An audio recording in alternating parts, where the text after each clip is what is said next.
Olá, no Direito Sem Fronteiras de hoje vamos falar sobre as eleições na Espanha e as consequências diretas na política interna e externa do país.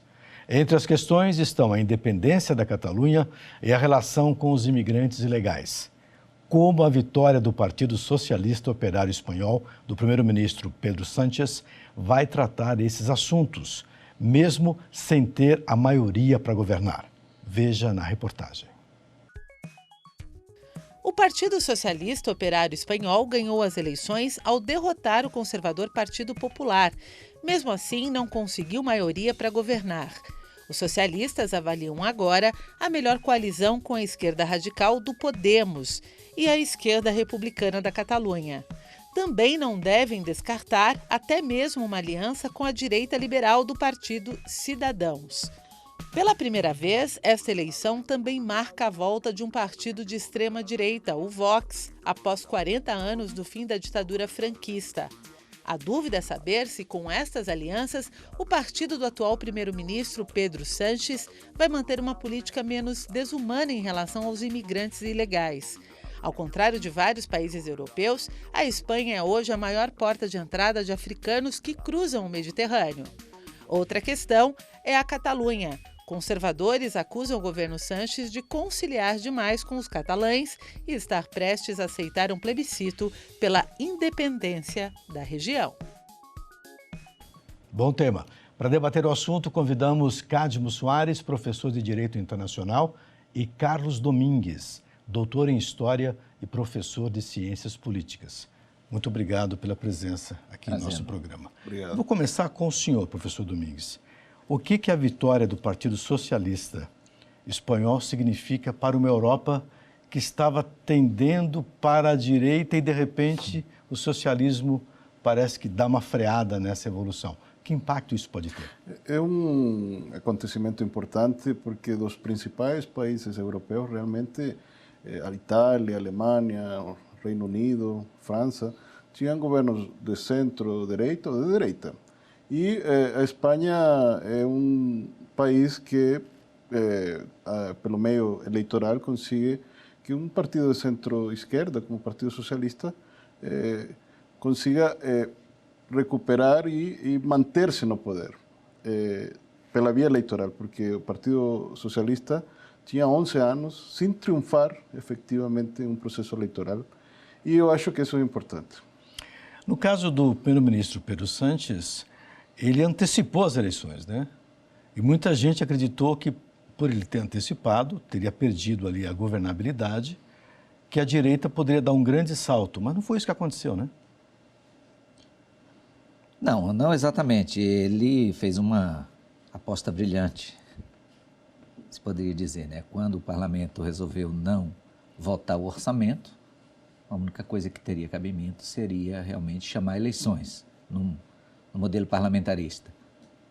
E a população foi favorável à proposta dos socialistas, né, da centro-esquerda, e agora ele, apesar de não ter conseguido uma maioria que lhe garanta comandar o parlamento, mas isso é possível a partir das alianças e dos acordos que há de fazer com outros partidos, preferencialmente os moderados, segundo a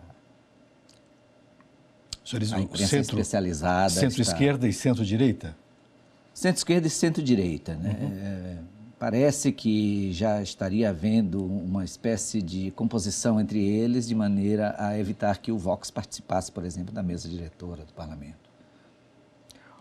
Qual é a sua análise sobre o surgimento ou ressurgimento desta ala franquista numa Espanha moderna, numa Espanha já há bom tempo, no pós-guerra? Como é que o senhor analisa isso?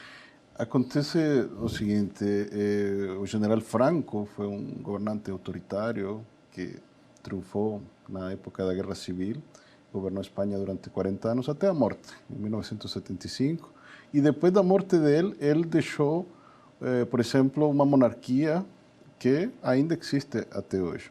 Então, muitos antecedentes atuais da institucionalidade espanhola ainda têm a ver com a época do regime franquista. Mas, em termos político-eleitorais, realmente, o último político que se apresentava como de direita um pouco mais radical foi há 40 anos atrás, na época do início dos anos 80.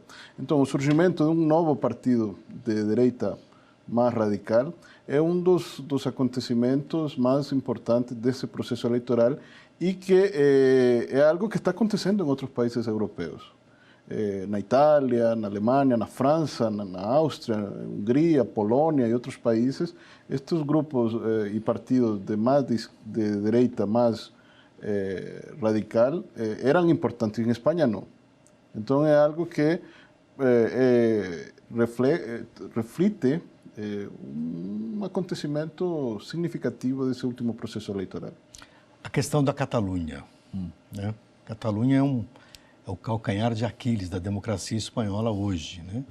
Uma região que pretende a independência já há um bom tempo e que agora parece que se organiza mais politicamente e tal. Como é que o senhor analisa essa situação e como que a esquerda radical da Catalunha pode ajudar o novo governo de Pedro Sánchez?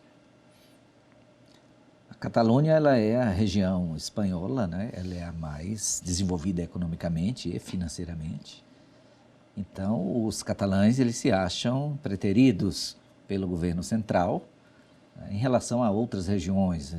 Enquanto a regra seria um tratamento igual a todas as regiões, a Catalunha acha que deveria ter um tratamento mais especial, uma vez que ela é, como diz, é a grande provedora de recursos econômicos para a Espanha. E existe uma insatisfação natural dos catalães em relação a isso e eles têm provocado bastante, né, movimentos demonstrando esse descontentamento. Nós vimos muito recentemente, né, até uma certa turbulência nessas reivindicações. Os líderes foram presos? Líderes presos, estão para ser julgados ainda. O próprio poder moderador, né, o rei teve que intervir e tal. É uma coisa que não é muito comum, né, nas monarquias hoje em dia, a ver as coisas chegarem a um ponto tal em que o poder moderador precisa intervir. É que era uma questão de Estado aí, né? De Estado, seria... Partilha do Estado. O desmembramento do Estado, né, a formação de um Estado soberano novo. Complexo, muito delicado, e seria como a Espanha perder a sua fatia mais gorda, caso ela deixe, né, eventualmente, a Catalunha se separar.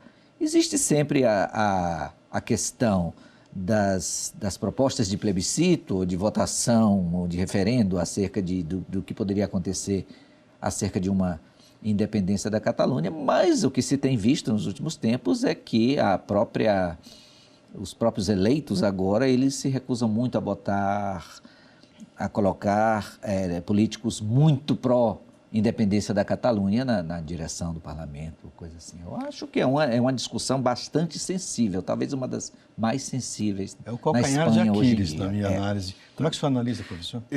Eu fui a Catalunha, a Barcelona, no ano passado, para um evento, para um congresso, e eu senti essa polarização nas ruas, conversando com as pessoas. Realmente existe desarmonia, porque se trata de um conflito identitário.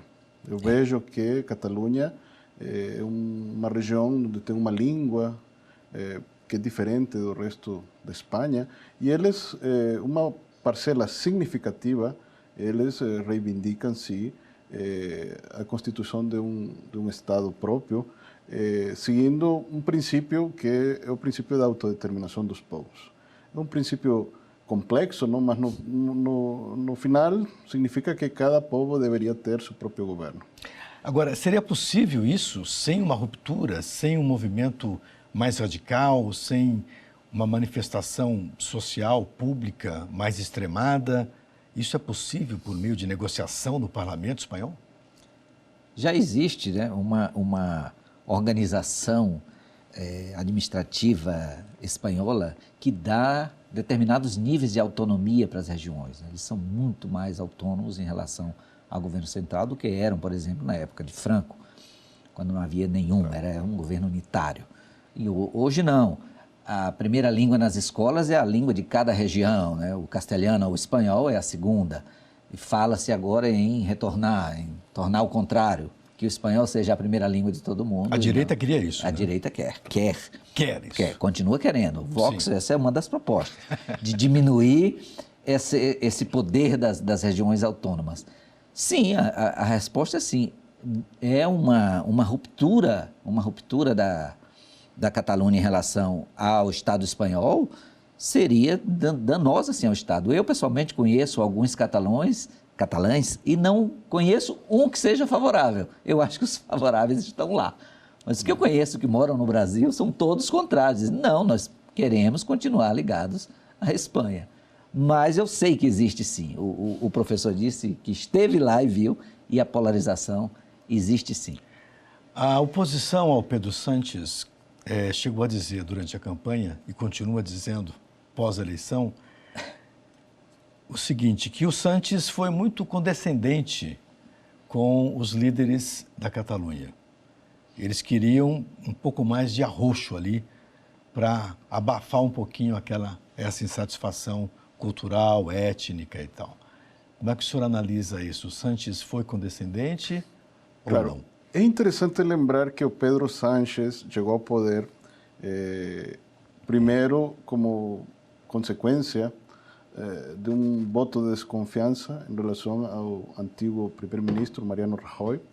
E nesse voto de desconfiança, o Partido Socialista tinha relativamente poucos diputados, eram 84 diputados, e para conseguir esse voto de desconfiança, ele se aproximou de outros grupos, inclusive do pessoal da Catalunha. E desde essa época se considerou que para poder governar nesse período, Pedro Sánchez teve que chegar a algum tipo de entendimento com o setor independentista da Catalunha. E isso, para a direita espanhola e para muitas outras pessoas também foi um risco muito grande. Inclusive, posteriormente, quando em fevereiro desse ano se chama a eleições parlamentares, em grande parte o Pedro Sánchez tenta, eu assisti os debates da época, foram muito ríspidos, não? Pedro Sánchez tenta se distanciar um pouco do independentismo catalão porque considera de que esse é um tema que não é bem visto pelo resto do conjunto da sociedade espanhola. Então, pode ser que esse tema continue sendo muito difícil. Nesse momento, eles estão tentando reorganizar o governo, criar uma base de sustentação, e ele ainda, na atualidade, mesmo que tenha alguns vínculos com grupos da Catalunha, mas ele tenta não se aproximar demais com este setor independentista, porque isso ele considera que resta credibilidade e apoio no resto do país. E isso pode ser algo importante no futuro. Agora, o voto do catalão foi decisivo para a vitória do Partido Socialista nas últimas eleições. Foi. Eu quero uma análise do senhor no segundo bloco. A gente volta daqui a pouquinho, não vai embora.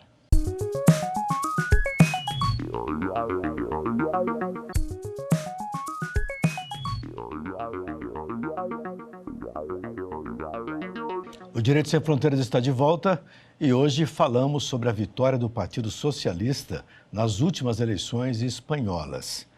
Nós falávamos no finalzinho do primeiro bloco que o voto da Catalunha foi decisivo para a vitória do Pedro Sánchez, né? Aí, mesmo que não tenha obtido a maioria por enquanto, está negociando.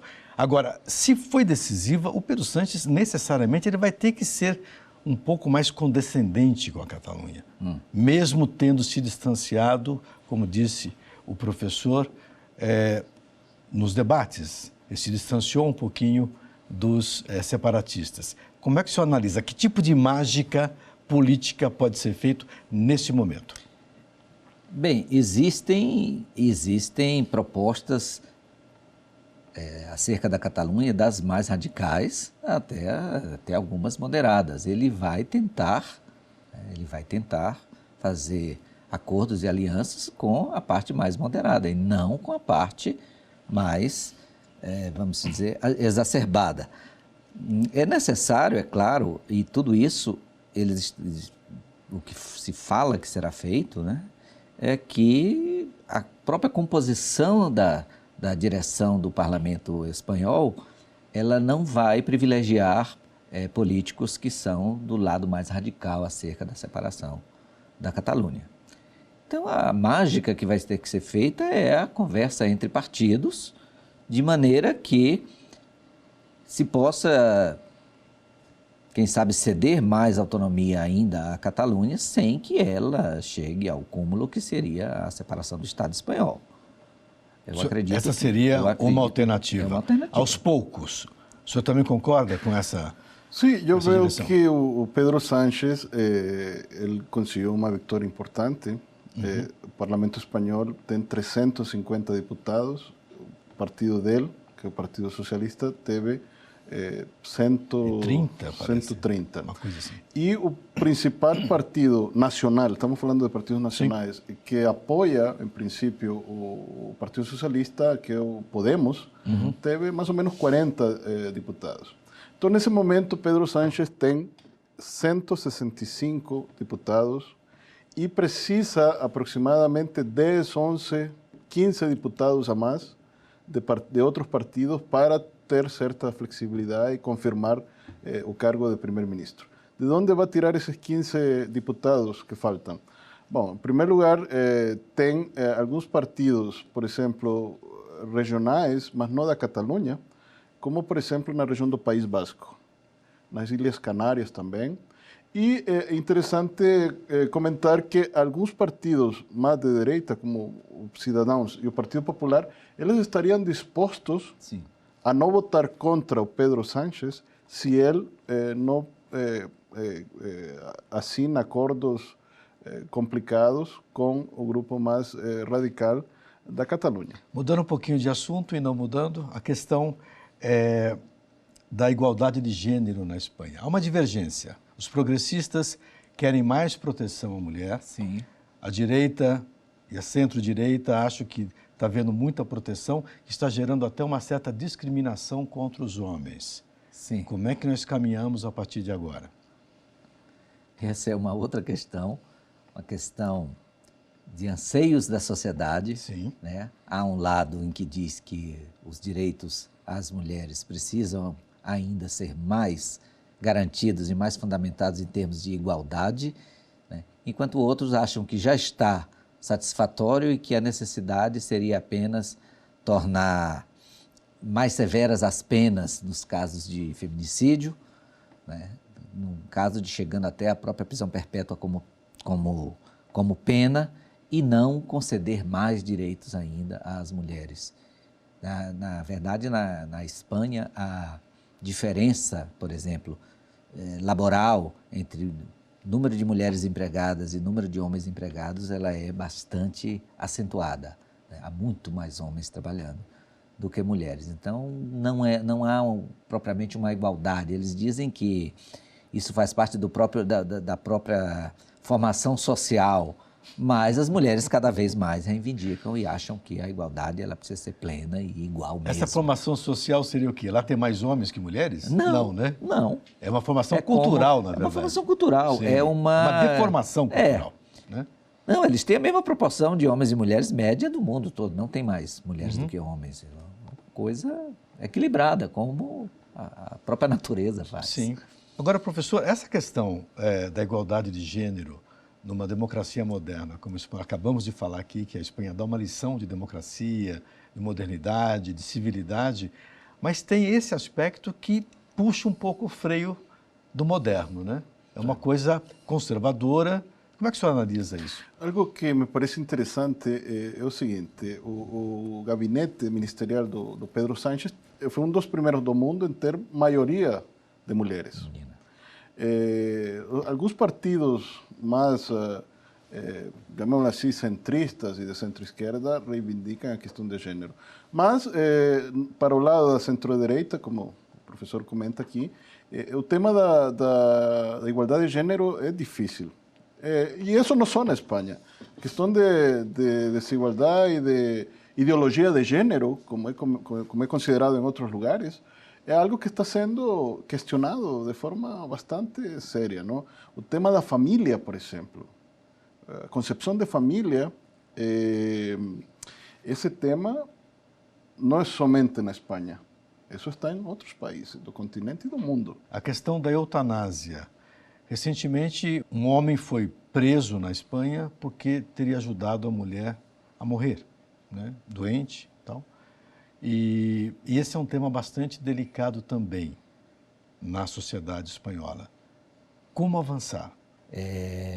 Eu não saberia lhe dizer de que maneira a sociedade espanhola estaria pronta para aceitar a legalização da eutanásia, como ainda outros países também de forte tradição cristã. É muito complexo isso.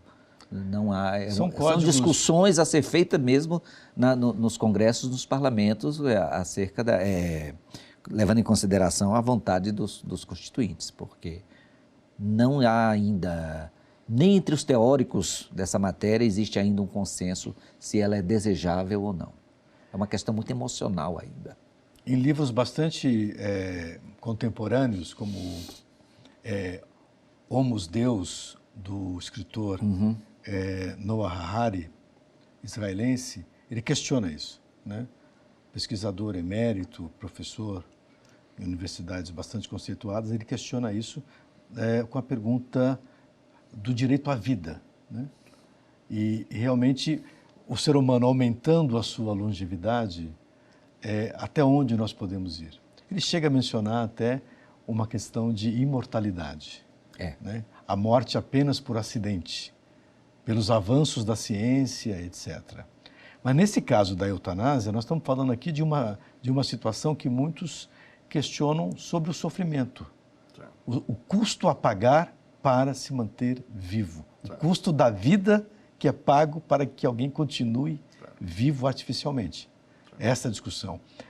Como é que o senhor analisa isso, professor? Eu concordo aqui com o professor Cadmo que se trata de um tema, desses temas de fronteira, não? São temas que não têm respostas já mais ou menos definidas. Sim. Eu me lembro recentemente um senhor que foi prêmio Nobel na Austrália teve que ir a morrer na Suíça, porque na Austrália não permitiram isso. Vejo também a questão dos temas religiosos muito forte. Sim. Eu penso que o princípio da laicidade do Estado deve prevalecer nesses assuntos. Eu queria falar, professor, agora, antes da gente encerrar o programa, sobre a questão da imigração, né? A Espanha é um emblema positivo na Europa na aceitação de imigrantes de várias partes do mundo, da África, do próprio Oriente Médio e tal. Como é que nós ficaremos agora com essa aliança do Partido Socialista, provavelmente com centro-direita, em relação aos imigrantes? Que é um tema bastante delicado também na Espanha. Começo com o senhor e finalizo aqui com o professor Cádio. A questão da imigração é um tema muito importante na Espanha e em outros países europeus. Sim.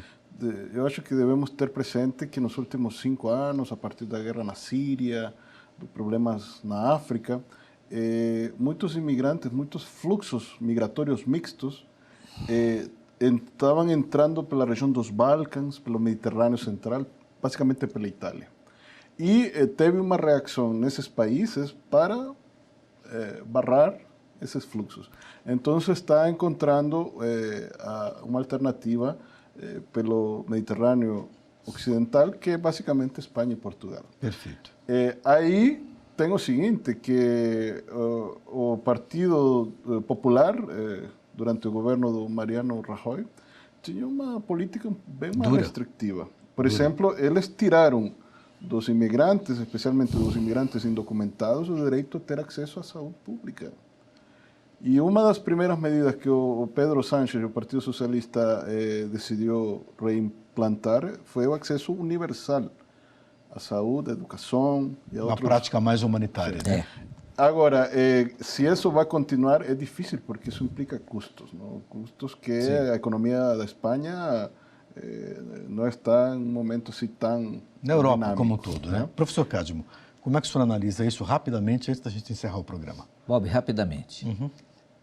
A Espanha tem 13% de sua população é de imigrantes. 13%? 13%. Hoje. O Brasil é 0,3%. Nós já sentimos o problema. Imagine eles. Não defendo nem condeno quem é contra a imigração. É uma questão complicada e que só se pode ver caso a caso, individualmente. O que importa é que uma onda de imigrantes que chega a um país, ela desequilibra aquele tecido social, porque subitamente você tem que prover alimentação, acomodação, saúde, educação e, no mínimo, trabalho para aquela multidão que chega. O problema na Espanha e na Europa em geral, nos Estados Unidos, é infinitamente superior ao que nós temos hoje aqui no Brasil e que já consideramos que temos. Então, é uma coisa que o professor está certíssimo. Não se sabe até quando os países europeus eles resistirão, eles aguentarão, porque a economia deles está também passando problemas. O problema econômico hoje, a crise, é uma coisa mundial. Perfeito. A solução é tentar ouvir o que a sociedade deseja. Agradeço muito a participação de vocês. Infelizmente chegamos Obrigado. Ao final do programa. Muito obrigado. Obrigado. E agradeço também a você que nos acompanhou. Veja a nossa programação no site da TV Justiça e também no nosso canal no YouTube. Nosso e-mail é direitosemfronteiras@stf.jus.br. Um abraço e até a próxima.